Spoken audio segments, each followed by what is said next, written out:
Hi everyone, Simon Keeling here. Thanks for watching this quick Weather School Bites video. Couldn't resist this one.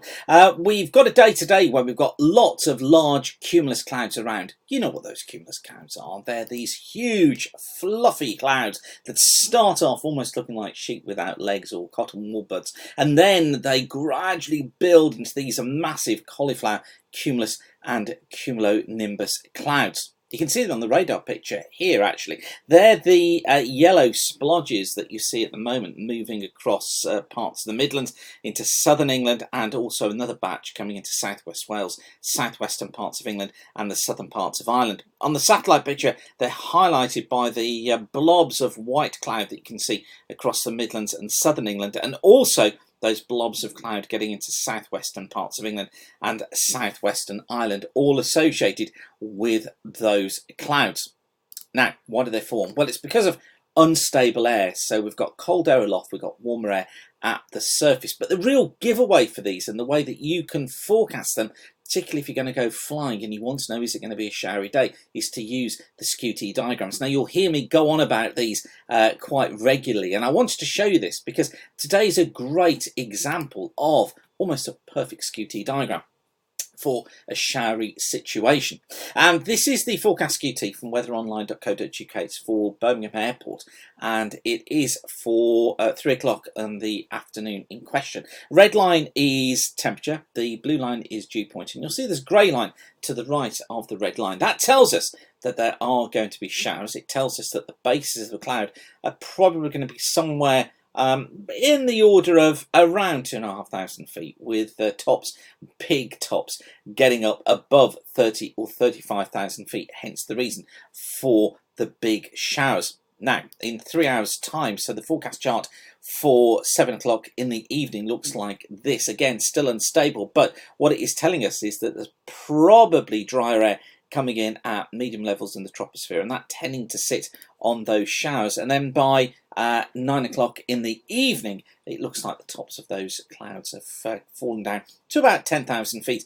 The base is still at about 3,000 feet. And the beauty of these charts is that you can actually make a prediction up to 7 days or more in advance. Now, of course, believe that as your peril, but you can select skew-T diagrams for any location you want and immediately get an idea of cloud bases, of cloud tops, whether the air is going to produce showers, and whether we're looking at freezing levels low down or high up, and exactly what that freezing level may be. They also tell us as well what the wind direction speed is going to be as you go up through the atmosphere. So a massive amount of information here for pilots to glean.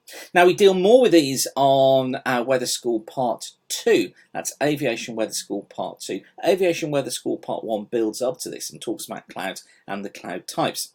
If you do want to know more about cloud types, then I've got my Pocket Weather Forecaster book, and that basically lists the cloud types, gives you some pictures of them, and tells you what weather you can expect from them as well. Also, I've got my DVD too, but what's really good is that I've got an online course which explains all about skew-T diagrams for you, and it's called A Pilot's Guide to Skew-Ts. Now, it's ready for you to do now. It's my first online course. I've got hundreds of people who've done this already, and the pilots who've done it are telling me it's a brilliant course. In fact, you can read more if you click on the review section here on the website. But to be able to take this course, what you need to do is just go to Aviation, then go to Online, A Pilot's Guide to Skew-T Diagrams, and you'll see the course there.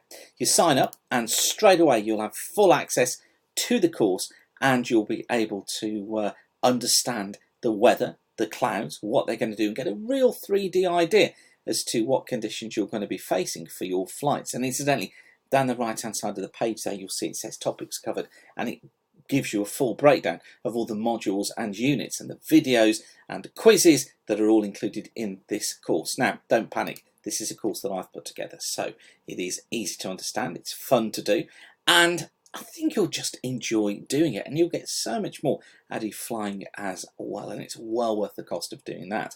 But it's amazing when you look at days like this that you can actually see those heavy showers, you can see them developing, and the beauty of this is that those skew-T diagrams then show us that that's exactly what we should expect given the atmospheric setup as it is now, and that we can predict that atmospheric setup 7 days or more in advance. It really is the lid opening on forecasting for pilots.